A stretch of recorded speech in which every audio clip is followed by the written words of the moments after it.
Hey, what's up?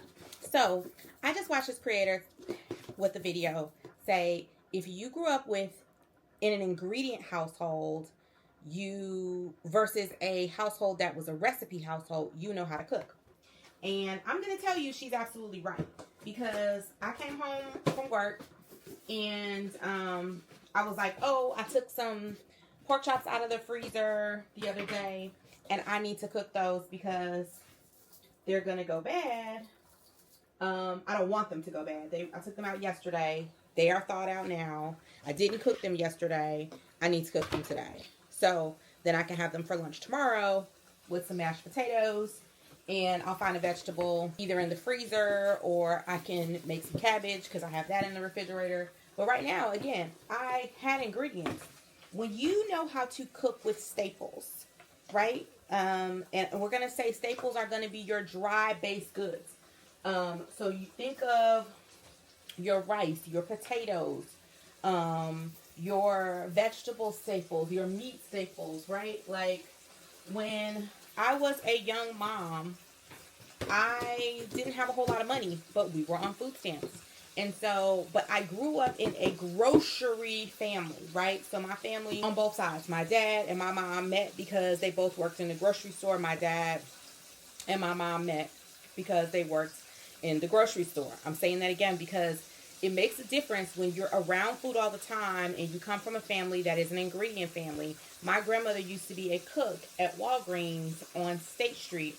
The lunch counter at Walgreens used to be work at Illinois Bell. Same thing, lunch counter. She could make gravy out of anything.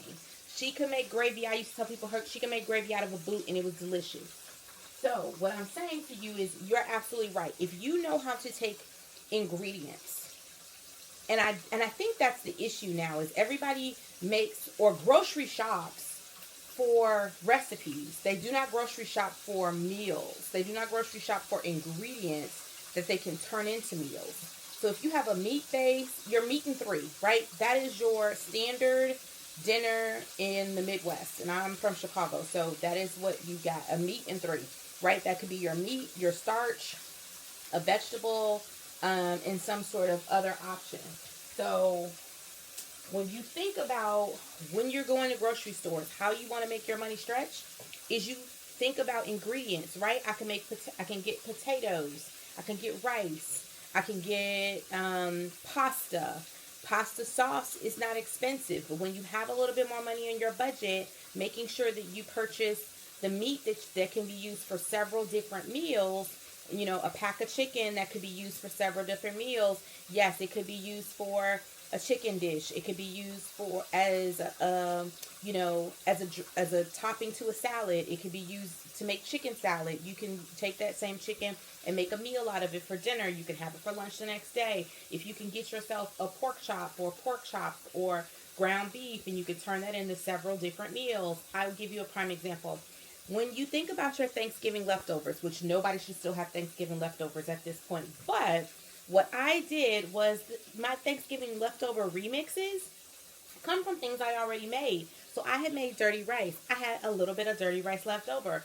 And guess what I did with that dirty rice? I put it in some bell peppers, put them in the oven, and made myself some stuffed peppers. Because basically stuffed peppers is nothing but rice, some meat, and maybe a little bit of sauce. And usually that sauce is a red sauce. But today, couldn't it have been dirty rice? It absolutely was. It was super delicious. I'm so glad I made it. But it is optional for you to figure out how you're going to cook and how you're going to teach your children how to cook, right? When you know how to cook based on ingredients.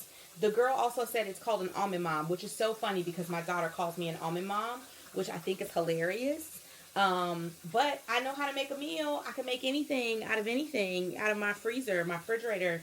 Right now I have a deep freezer. I have been telling people to make sure that you get your deep freezer together.